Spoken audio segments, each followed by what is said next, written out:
Halo, assalamualaikum warahmatullahi wabarakatuh, teman-teman. Perkenalkan, nama saya Irma Rahmawati. Saya biasa dipanggil Irma. Saat ini saya lagi kuliah di UIN Sunan Gunung Jati Bandung semester 6. Saya asal dari Ciamis, tapi tinggalnya di Bandung, kadang di Kopo, kadang juga di Cibiru, gitu. Oke, basically public speaking ini tuh memang berbicara di depan umum, kemudian memiliki topik yang berbeda-beda juga. Terus tujuannya juga ada untuk mendidik, menghibur, atau mempengaruhi massa. Nah, public speaking ini tuh juga dibantu menggunakan alat visual elektronik seperti tayangan-tayangan slide.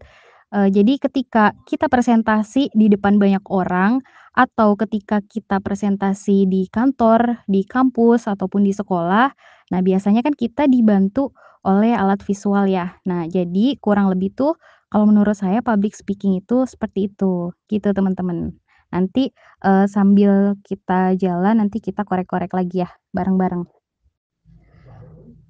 Kalau untuk PowerPoint sendiri itu lebih ke alat bantu visual. Tapi kalau dari sisi isinya nih, misalnya dia itu nulisnya nggak cuma poin-poin aja, tapi ada beberapa isi yang ditulis juga. Bahkan kadang ada juga nih yang nulis isi PowerPoint itu tuh bener-bener full materi.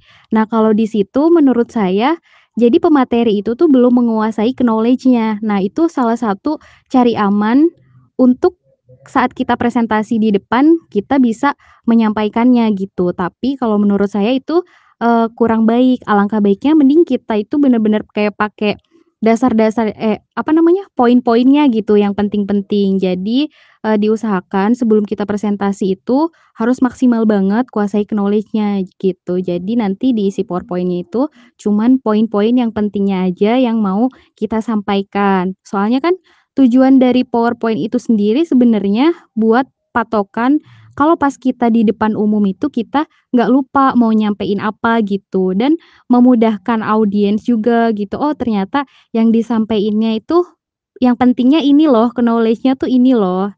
Kurang kurang lebih sih seperti itu teman-teman. Yups, betul sekali teman-teman. Jadi, public speaking itu nggak cuma jadi MC aja, tapi banyak sekali profesi-profesi tertentu yang mengharuskan kita bisa menguasai keterampilan public speaking. Dan nggak cuma profesi di public speaking aja, seperti MC, announcer, reporter, terus moderator, dan dai juga termasuk. Nggak cuma itu aja, tapi di luar juga banyak profesi-profesi yang mengharuskan kita itu bisa public speaking. Salah satu contohnya adalah pegawai bank nih. Misalnya di pegawai bank itu kan ada customer service. Di situ juga customer service harus bisa menguasai keterampilan public speaking. Kenapa? Karena kalau misalnya customer service itu kan banyak sekali ya ketemu dengan orang-orang baru, terus dari segala macam kalangan pokoknya. Mulai dari remaja, terus bahkan sampai lansia kan juga ada ya. Nah, di situ juga mengharuskan si customer service itu bisa public speaking karena, salah satunya itu supaya dia percaya diri buat menyampaikan knowledge-nya dan kemudian, dia bisa menguasai si customer-nya gitu. Wah, kalau ini nih, ini pengalaman banget. Ingat banget dulu pas tahun 2016, gua kan sekolah public speaking ya di JARI Public Speaking School.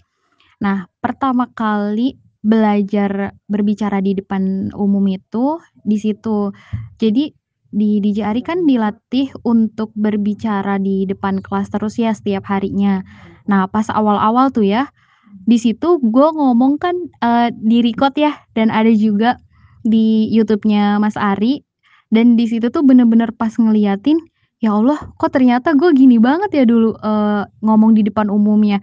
Bener-bener kayak cacing kepanasan gitu loh. Jadi dari body language-nya itu bener-bener kayak, apa ya, nggak kayak public speaker banget lah, bener-bener kayak orang cacingan gitu. Terus masih banyak apa ya, AE-AE-nya gitu, dan sekarang juga masih ada, tapi sedikit-sedikit sudah berkurang gitu. Kalau sebelum-sebelumnya bener parah banget gitu public speaking-nya tuh. Kalau sekarang alhamdulillahnya kalau udah ngomong di depan banyak orang itu, kayak groginya tuh di awal-awal aja, kalau misalnya udah 5 menit ke sana, ya udah kayak rel kereta aja nereleng gitu, kalau bahasa Sundanya mah.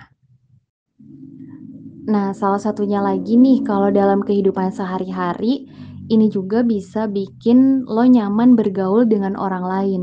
Di mana ketika kita ngobrol dengan orang lain, kalau misalnya kita jadi pendengar yang baik, terus respon kita juga baik ke mereka, di situ kan bisa bikin nyaman lawan bicara kita juga ya. Nah, salah satunya itu bisa juga kalau kita menguasai public speaking. Wah, Masya Allah, yang nanya udah banyak juga ya, dan pertanyaannya juga keren-keren banget. Oke, aku jawab satu-satu ya. Halo Fitri, salam kenal. Wah, dari Bengkulu, jauh banget. Nah, kalau untuk pertanyaan Fitri ini, masuknya dia sudah ke mental block. Jadi, kita belum apa-apa nih, kita belum nyoba, tapi kita udah takut dulu gitu. Kita belum aja melangkah, udah, wah, mau latihan di depan cermin aja kayak tertekan gitu loh. Jadi itu masuknya udah ke mental block. Nah, kalau misalnya untuk public speaking itu diusahakan kita harus berani dan jangan takut salah. Yang penting dicoba dulu gitu. Kalau misalnya kamu tertekan buat belajar di depan cermin, coba deh kamu nanti di rumah lihat benda-benda di sekitar kamu. Misalnya di kamar kamu ada pulpen nih. Coba kamu ambil pulpen itu, terus kamu pegang pulpen itu dan kamu review pulpen itu. Contohnya, pulpen ini tuh dapat digunakan untuk menulis, terus pulpen ini terbuat dari kayu dan lain-lain. Jadi, kamu coba nge-review satu benda dan kalau misalnya takut di depan cermin ngobrolnya, ya udah kamu pegang aja benda itu, terus kamu obrolin aja semua tentang, pensil gitu, tentang si pulpen itu. Nah, nanti bisa dicobain tuh kayak gitu biar apa ya, ngilangin mental block-nya dulu gitu. Kalau misalnya kita mau melakukan sesuatu tapi kita udah takut duluan, udah kena mental block, wah udah susah gitu. Jadi kita harus menghilangkan si mental block-nya itu terlebih dahulu, gitu.